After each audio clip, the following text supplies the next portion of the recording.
Cox's Bazar Teknaf marine ড্রাইভের কলাতলী থেকে বেলিহ্যাচারী অংশ পর্যন্ত বিলীন হয়েছে সাগরের আগ্রাসনে।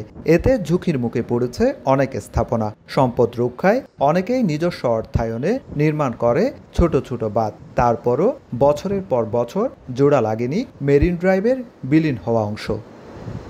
মেরিন ড্রাইভে উঠতে ব্যবহার হচ্ছে বিকল্প সড়ক, যা অনেকটা সরু। এ কারণে সড়কটিতে লেগে থাকে দীর্ঘ যানজট, দুর্ঘটনাও ঘটছে প্রতিনিয়ত।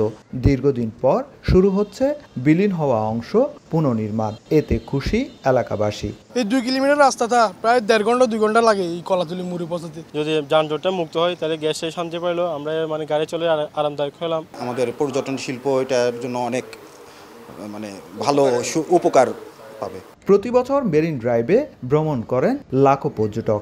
ভেঙে যাওয়া অংশ মেরামত হলে বিকল্প পথের ভোগান্তি থেকে মুক্তি মিলবে বলে জানান পর্যটন সংশ্লিষ্টরা। এইটার ভিতরে 10 থেকে 12টি হ্যাচারি আছে, যেটা এখন প্রত্যেক দিনই জোয়ার ভাটার সাথে যুদ্ধ করে। 15-20টা হোটেল অলরেডি বিজনেসে আছে, আর 10-15টা প্রস্তাবিত আছে।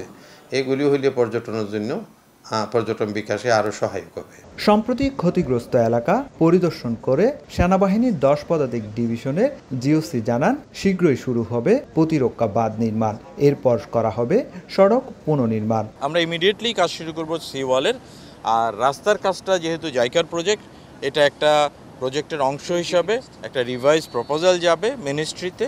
ওইটা আমরা যত তাড়াতাড়ি সম্ভব আমরা করার চেষ্টা করব। কক্সবাজার টেকনাফ মেরিন ড্রাইভের দৈর্ঘ্য 80 কিলোমিটার। 2 দশক আগে সাগরের প্রবল স্রোতে বিলীন হয় প্রায় 2 কিলোমিটার অংশ। সুজাউদ্দিন রুবেল, সময় সংবাদ, কক্সবাজার।